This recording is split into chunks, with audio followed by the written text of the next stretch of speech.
ಯೇಸುವಿಗೆ ಸ್ತೋತ್ರ.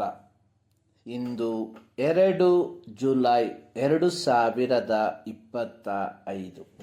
ಪೌಲನು ಕೊಲೊಸ್ಸೆಯವರಿಗೆ ಬರೆದ ಪತ್ರಿಕೆಯನ್ನು ದೇವರ ಸಾರ್ವಭೌಮತ್ವ ಹಾಗೂ ಕ್ರಿಸ್ತನ ಸಂಪೂರ್ಣ ಸಮರ್ಪಕತೆಯನ್ನು ಬೋಧಿಸುವ ಸೈದ್ಧಾಂತಿಕ ಅಥವಾ ಡಾಕ್ಟ್ರಿನಲ್ ಭಾಗವಾಗಿ ಅಧ್ಯಾಯ 1 ಹಾಗೂ 2 ಮತ್ತು ದೇವರ ಮಕ್ಕಳು ತಮ್ಮ ದೈನಂದಿನ ಜೀವಿತದಲ್ಲಿ ಅಳವಡಿಸಿಕೊಳ್ಳಬೇಕಾದ ಪ್ರಾಯೋಗಿಕ ಅಂದರೆ ಪ್ರಾಕ್ಟಿಕಲ್ ಭಾಗವಾಗಿ ಅಧ್ಯಾಯ 3-4 ಬರೆದಿದ್ದಾನೆ.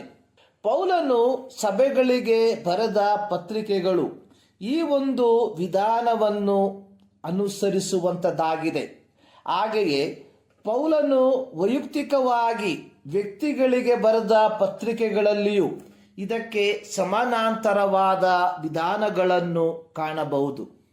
ತಿಮೋತಿಯನಿಗೆ ಬರೆದ ಪತ್ರಿಕೆಯಲ್ಲಿ ಪೌಲನು ತಿಮೋತಿಯನಿಗೆ ಕೊಟ್ಟಂತಹ ಪ್ರಾಯೋಗಿಕ ಸಲಹೆ ಅನ್ನುವಂಥದ್ದು 1 ತಿಮೋತಿ 6ನೇ ಅಧ್ಯಾಯದ 20ನೇ ವಾಕ್ಯದಲ್ಲಿ, ಎಲೈ ತಿಮೋತಿಯನೇ, ಜ್ಞಾನೋಪದೇಶವೆಂದು ಸುಳ್ಳಾಗಿ ಹೇಳಿಕೊಳ್ಳುವ ಬೋಧನೆಗೆ ಸಂಬಂಧಪಟ್ಟ ಪ್ರಾಪಂಚಿಕವಾದ ಆ ಹರಟೆ ಮಾತುಗಳಿಗೂ ವಿವಾದಗಳಿಗೂ ನೀನು ದೂರವಾಗಿದ್ದು ನಿನ್ನ ವಶಕ್ಕೆ ಕೊಟ್ಟಿರುವುದನ್ನು ಕಾಪಾಡು. ಅದೇ ರೀತಿ ತೀತನಿಗೆ ಕೊಟ್ಟಂತಹ ಪ್ರಾಯೋಗಿಕ ಸಲಹೆ ಅನ್ನುವಂಥದ್ದು ಬುದ್ಧಿಯಿಲ್ಲದ ವಿತರ್ಕಗಳಿಗೂ ವಂಶಾವಳಿಗಳಿಗೂ ಜಗಳಗಳಿಗೂ ಧರ್ಮಶಾಸ್ತ್ರದ ವಿಷಯವಾದ ವಾಗ್ವಾದಗಳಿಗೂ ದೂರವಾಗಿರು, ಅವು ನಿಷ್ಪ್ರಯೋಜನವೂ ವ್ಯರ್ಥವೂ ಆಗಿದೆ. ತೀತ 3ನೇ ಅಧ್ಯಾಯ 9ನೇ ವಾಕ್ಯ. ಫಿಲೋಮೋನನಿಗೆ ಕೊಟ್ಟಂತಹ ಪ್ರಾಯೋಗಿಕ ಸಲಹೆ, ನೀನು ನನ್ನನ್ನು ಜೊತೆಗಾರನೆಂದು ಎಣಿಸಿದರೆ ನನ್ನನ್ನು ಸೇರಿಸಿಕೊಳ್ಳುವ ಪ್ರಕಾರ ಅವನನ್ನು ಸೇರಿಸಿಕೊ. ಫಿಲೋಮೋನ 1:17. ಇಲ್ಲಿ ಪೌಲನು ಒನೇಸಿಮನ ಪರವಾಗಿ ನಿಂತು ಮಾತನಾಡುವವನಾಗಿದ್ದಾನೆ. ಒನೇಸಿಮನು ಫಿಲೋಮೋನನ ದಾಸನಾಗಿದ್ದನು. ಒನೇಸಿಮನು ಫಿಲೋಮೋನನ ಬಳಿಯಿಂದ ಕಳ್ಳತನ ಮಾಡಿ ಓಡಿ ಹೋಗಿದ್ದವನಾಗಿದ್ದ.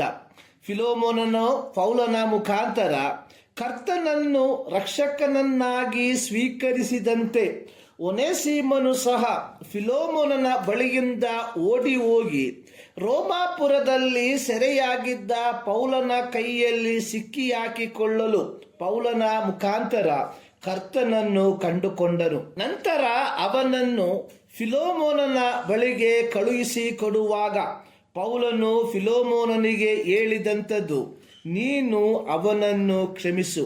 ಕ್ಷಮಿಸುವುದು ಇದು ಯೇಸುವಿನ ಗುಣಲಕ್ಷಣಗಳಲ್ಲಿ ಒಂದಾಗಿದೆ.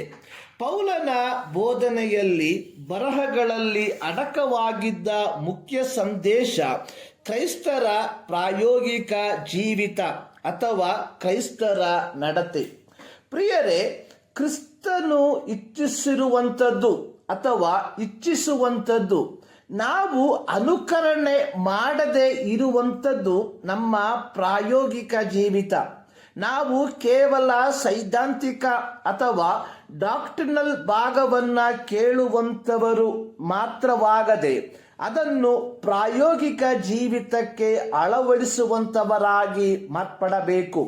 ಯಾಕೋಬನ ಪತ್ರಿಕೆ 1ನೇ ಅಧ್ಯಾಯದ 22ನೇ ವಾಕ್ಯದಲ್ಲಿ ಬರೆದಿರುವಂಥದ್ದು, ವಾಕ್ಯದ ಪ್ರಕಾರ ನಡೆಯಿರಿ, ಅದನ್ನು ಕೇಳುವವರು ಮಾತ್ರ ಆಗಿರದೆ ನಿಮ್ಮನ್ನು ನೀವೇ ಮೋಸಗೊಳಿಸಬೇಡಿರಿ. ಒಂದು ಎಚ್ಚರಿಕೆಯ ಸಂದೇಶ ಅನ್ನುವಂಥದ್ದು ನಾವು ಕೇಳಿಸಿಕೊಳ್ಳುವಂತಹ ಬೋಧನೆ ದುರ್ಬೋಧನೆಯೋ ಅಲ್ಲವೋ ಎಂಬುವಂಥದ್ದನ್ನು ಪರೀಕ್ಷಿಸಿಕೊಳ್ಳುವಂಥದ್ದಾಗಿದೆ.